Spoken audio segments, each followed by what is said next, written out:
Self-improving AI and the talent war. Andrej Karpathy's move from OpenAI co-founder to Anthropic hire is now official, and the stated mission lands squarely on the third rail of AI safety discourse, teaching Claude to improve itself without human supervision. The community reaction oscillates between awe and alarm. One commenter captured it well. Recursive self-improvement was a pipe dream only a year ago. Now it's becoming a reality.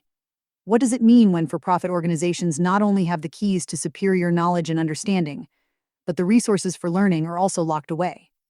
Others are more skeptical, noting that LLMs are well past the point where any single hire moves the needle technically, and questioning whether Anthropic's marketing department is doing more heavy lifting than the research. The practical concern worth tracking is behavioral continuity. If a model improves itself without human review, every training run introduces regression risk that supervised checkpoints would normally catch. The talent war takes a different shape in Beijing. China is reportedly clamping down on overseas travel for AI researchers at Alibaba and DeepSeek, treating AI expertise as a national security asset subject to movement restrictions. The comparison to U.S. security clearance constraints is not unreasonable. Most countries restrict travel for individuals in sensitive fields, but the timing is instructive. The Quen team lost its technical architect under murky circumstances earlier this year after Alibaba dismantled his vertically integrated R&D group and replaced it with horizontal modules. Meanwhile, the Stanford HAI report documented an 89% collapse in China to US researcher migration since 2017. If the talent is already not leaving voluntarily, travel restrictions look less like security policy and more like signaling. The deeper risk is self-inflicted, making China less attractive to its own domestic AI talent who might reasonably wonder whether building cutting-edge systems also means surrendering freedom of movement. The crowded reasoning and coding race. The SWE-rebench leaderboard is back after a 3-month hiatus with 110 fresh Python tasks drawn from real GitHub PRs in March through May. The setup follows the standard SWE-rebench format. Models read PR issues, edit code, run tests, pass the full suite. But the batch is deliberately larger to smooth out the noise that plagues monthly updates. GPT-550, Opus 4.7, Cursor Composer 2.5, and Kimi K2. .6 are all on the board, with Gemini Flash 3.5, DeepSeek V4 Pro, and QWEN 3. .5-397b promised for the next wave. The community response is telling. The loudest requests are not for frontier models but for local ones. We already know Gemini, ChatGPT, Claude, and DeepSeek are good, one commenter notes. We want to know how good local models do, because many of them seem to be benchmaxed. Another requests a fixed tool call budget or wall clock column, arguing that pass rate without cost to fix is incomplete, because a 14B model that needs 4 retries is a totally different workflow than a 70B that lands pass at 1. The broader reasoning race reinforces the fatigue. Tencent's Hi3 preview scores 87.8 on the China High School Biology Olympiad, topping Gemini and GPT. And nobody quite knows what to do with that information. The benchmarks as GPT, FLOP flexing analogy is apt. Hi3 can hit that level on math and code in real testing, but as one practitioner reports, falls on its face in weird edge cases that never show up in charts. The consensus is hardening that you need your own benchmarks. Evals on your domain data with your edge cases, measuring what actually matters for your production workflow. Benchmarks are effectively meaningless, another commenter argues. They are a metric that has become the goal. Mimo-V2. .5.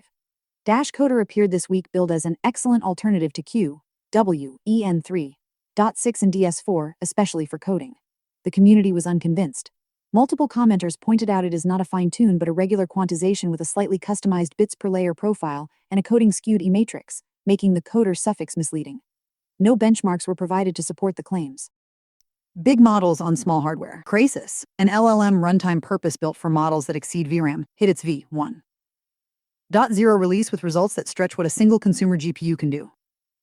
The headline, QWEN 3.6.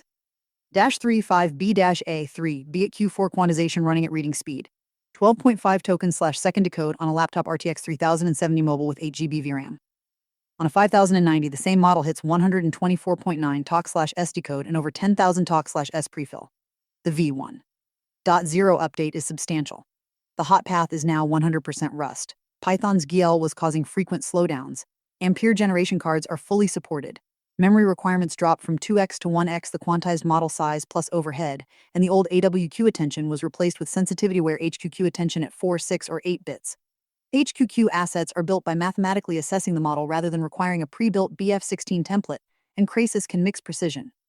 90% HQQ4 plus 10% HQQ6 for sensitive layers, keeping memory low while improving accuracy.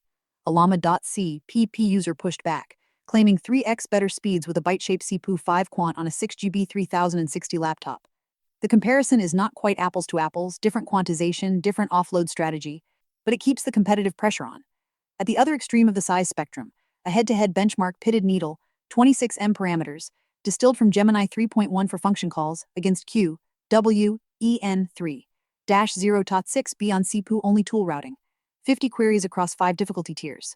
Needle won 72% tool match accuracy versus 56%, at 4.4x lower latency.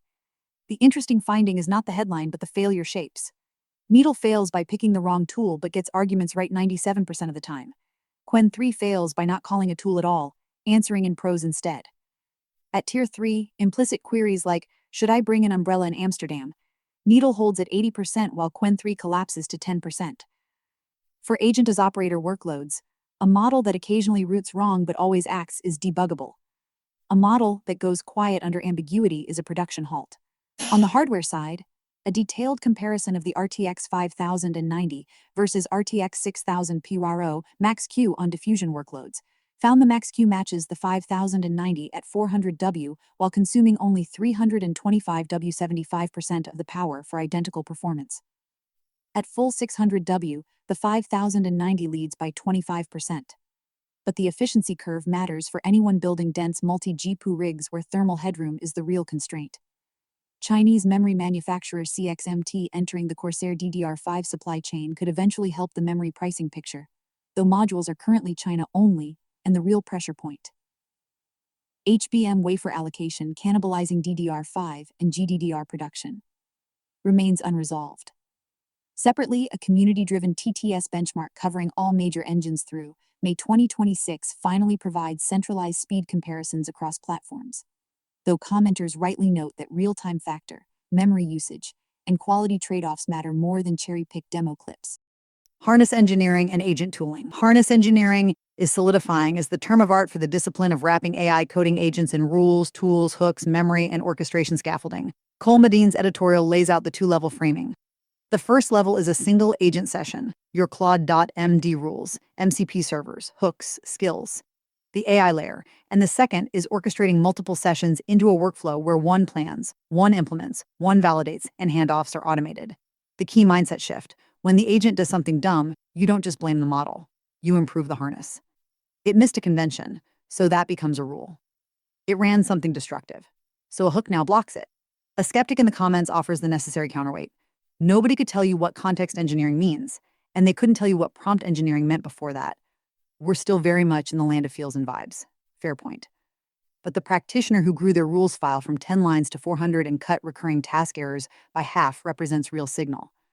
The PacFi GIST takes this further with a concrete, end-to-end autonomous workflow. The setup: read your ADRs and domain models. Seed a GitHub issue backlog with dependency graphs and success criteria. Then launch an autonomous loop where a fresh agent session branches, implements via the Spark orchestrator skill, creates a PR, monitors CI with automatic flake retrieves, runs a multi-stage automated review gate, code review, issue criteria matching, quality scoring, and auto-merges when zero blocking findings remain. The human role reduces to reviewing PRs that get flagged. Whether this works reliably at scale is an open question, but the machinery is impressively complete. 3 new tools flesh out the ecosystem. Pia Ingram addresses a genuine pain point. Every time you switch between Claude Code, Cursor, and Codex, your preferences, code standards, and hard-won lessons reset to 0. It stores your developer identity as local JSON files under ~/.ingram/ and exposes them to every MCP-compatible tool, so new sessions start with full context. It explicitly positions itself as storing who you are as a person rather than agent session history. A different layer than Mem0 or ZEP. Tactile inverts the standard computer use approach. Instead of screenshot guest-click loops, agents first inspect accessibility semantics. Element roles, names, states, hierarchy, exposed by the OS, fall back to ochre-grounded coordinates, and only then resort to visual reasoning. The insight is that agent-ready software should also be human-accessible software. And building agents that depend on accessibility APIs creates economic pressure to fix long-standing gaps that affect screen reader users too.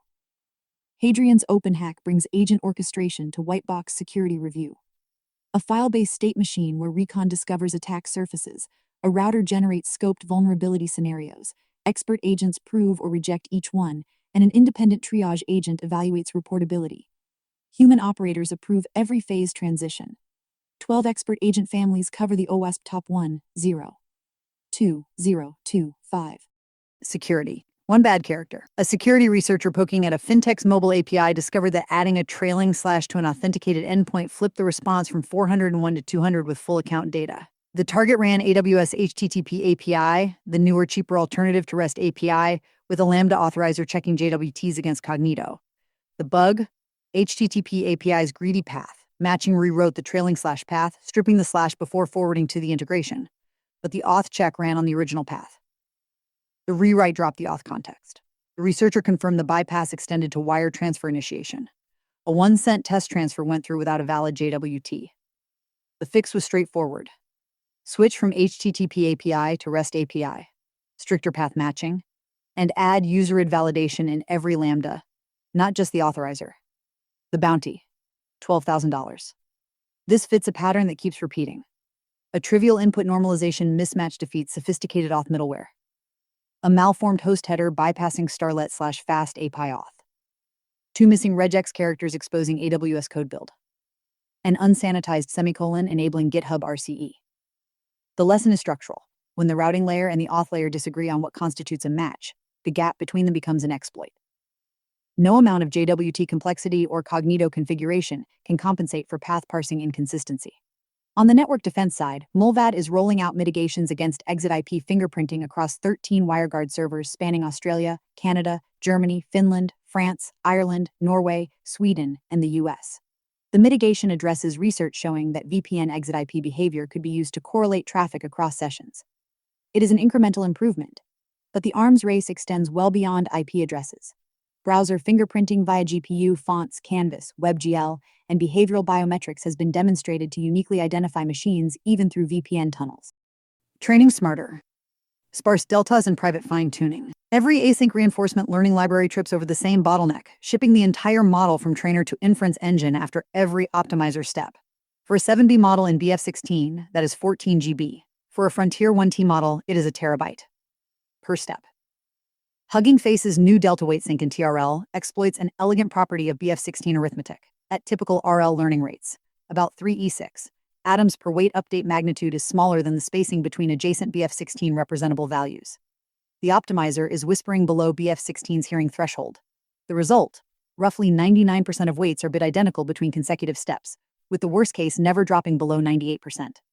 Ship only the changed elements as a sparse safe tensors file, upload it to a hub bucket, and the per-step payload drops from 1.2 GB to 2.035 MB on QWEN3-0.6B.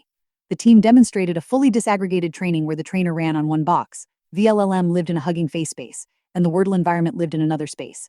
No shared cluster, no RDMA, no VPN. Weights flowed through a single bucket. For a 405B model, the delta would be roughly 6 GB versus 8.10 GB for a full sync. At 1 GB/s of usable internet bandwidth, a cross-cloud full broadcast takes 13 minutes. The delta path does it in 6 seconds. On the privacy side, Pack0 introduces a family of Pack private zeroth order mechanisms for fine-tuning LLMs that delivers usable accuracy at privacy levels no existing differential privacy method can match. The core insight, sign quantizing subset aggregated zeroth order gradients, creates frequent unanimity steps where every candidate subset agrees on the update direction, costing zero mutual information under Pack privacy.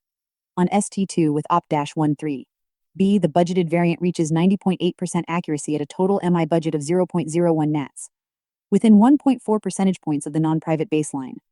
The zero privacy loss variant, Pack0Z-PL, replaces noised releases with uniform coin flips on disagreement steps, achieving MI equals sign 0 for every step count while still maintaining competitive accuracy, 89.1% on opt-6T7B.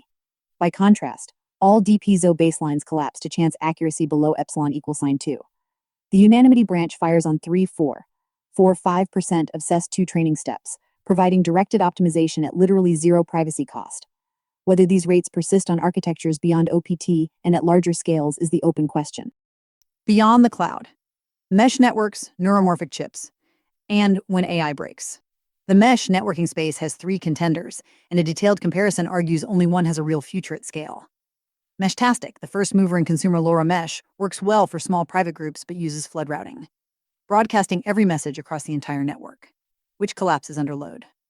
MeshCore improves on this with actual path-based routing, up to 64 hops, and dramatically reduced radio congestion, but its official clients are proprietary with paywalled features.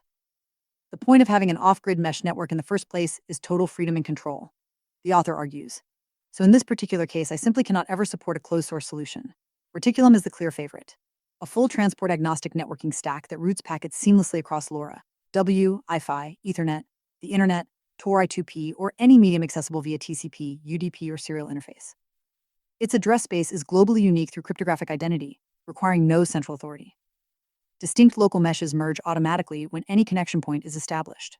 The drawback: no standalone LoRa firmware, meaning remote solar-powered repeater nodes need a Raspberry Pi in addition to the radio. A micro-reticulum port for ESP32 is in development and could be transformative for adoption.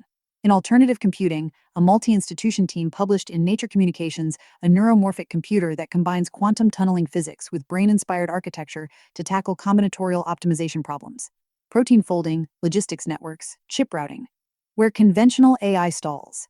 The neuromorphic autoencoder with a Fowler N, ORDH, EI meters annular searches for solutions the way natural processes navigate a complex energy landscape to settle into stability, with a guarantee of asymptotic convergence to the optimal solution.